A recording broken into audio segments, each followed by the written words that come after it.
toujours grande gueule, Richard Berry. Ça dépend quelles convictions, si vous voulez. Quelle qu'elle soit, le tout c'est de les affirmer, non? Oui, enfin, ouais, bien sûr. Non, c'est la preuve qu'on est dans un pays démocratique où tout le monde a le droit de s'exprimer, ça c'est sûr.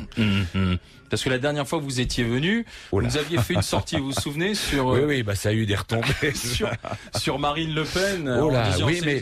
C'est son père, c'est la même que son père avec des couilles, quoi. Oui, sauf que voilà, le discours... On peut réécouter? Oui, pour le plaisir, allez. C'est terrible, on se demande s'il faut pas se barrer, quoi, de ce pays. C'est dramatique de penser que les gens, dans la grande majorité, ont envie de ce genre de changement-là, quoi. Parce que changement, d'accord, mais ce genre de changement me semble catastrophique, épouvantable, quoi. Et Marine Le Pen, vous avez vu le niveau auquel elle est dans les sondages? J'avais donc bien raison, malheureusement.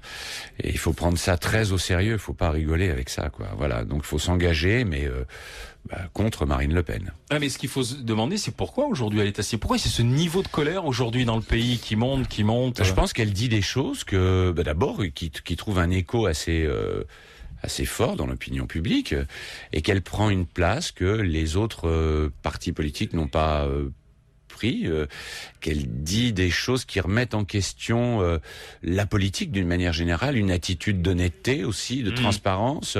Vous savez, moi je me suis amusé il y a pas très longtemps avec ma compagne à écouter à regarder un documentaire sur Marine Le Pen, et on se disait, combien de fois est-ce qu'on peut être d'accord avec elle? Finalement, même quand on partage pas ses idées fondamentales, on est souvent d'accord avec elle. Et c'est là-dessus d'ailleurs que l'opinion publique se réfère. Donc ça veut dire qu'en regardant le documentaire ou en l'entendant parfois interpeller les responsables, vous vous dites merde, je suis d'accord avec elle là-dessus. Mais oui. Moi, Richard Berry, je suis d'accord avec elle. Exactement.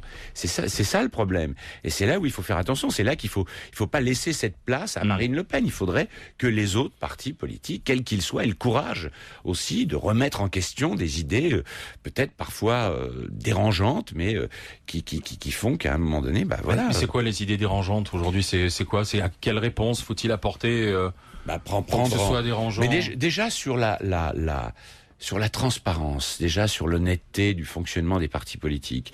Je trouve que là, évidemment, elle a beau jeu de faire ça, parce qu'à chaque fois, on voit des magouilles à gauche comme à droite. On voit des magouilles qui sont extrêmement... les histoires de Marseille, les histoires de la Fédération Socialiste il y en a partout.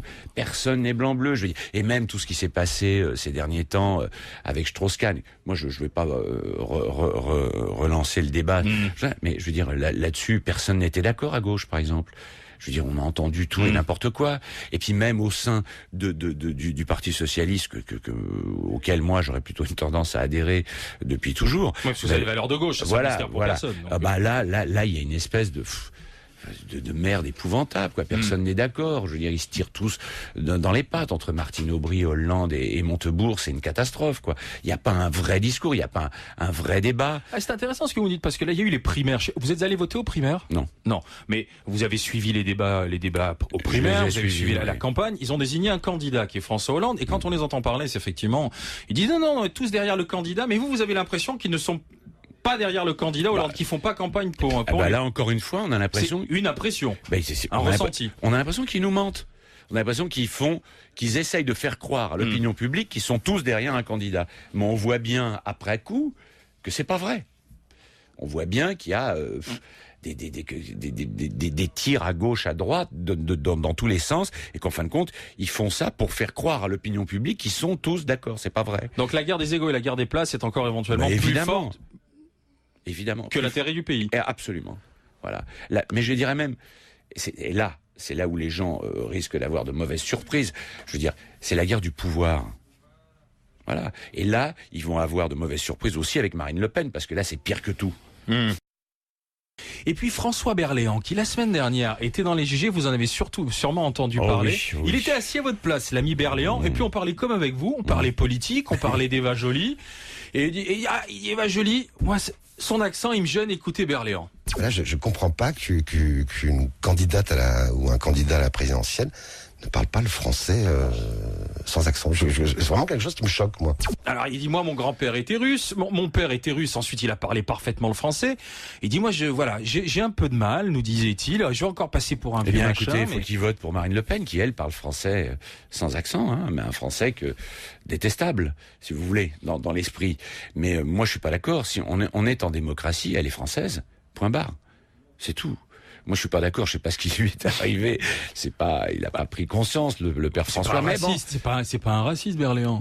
Non, mais là, par exemple, il y a quand même une espèce de connotation un peu xénophobe, quoi. C'est ça la démocratie. C'est tout le monde a le droit à un moment donné, dès lors qu'on est français, tout le monde a le droit de se présenter aux élections, accent ou pas. Mais lui, il va même plus loin parce qu'il dit non. Le mieux, c'est d'être né en France, comme aux États-Unis, pour se présenter. C'est pire que tout, là. Non, mais il poursuit son raisonnement. Pour accéder à la fonction suprême, aller à l'Élysée et diriger un pays, on fait comme aux États-Unis. Aux États-Unis, vous n'êtes pas né sur le sol américain, vous vous présentez pas. En France, il vaut mieux être né dans le pays. Moi, je trouve que la France est un bel exemple de démocratie, justement, sur ce terrain-là. Voilà.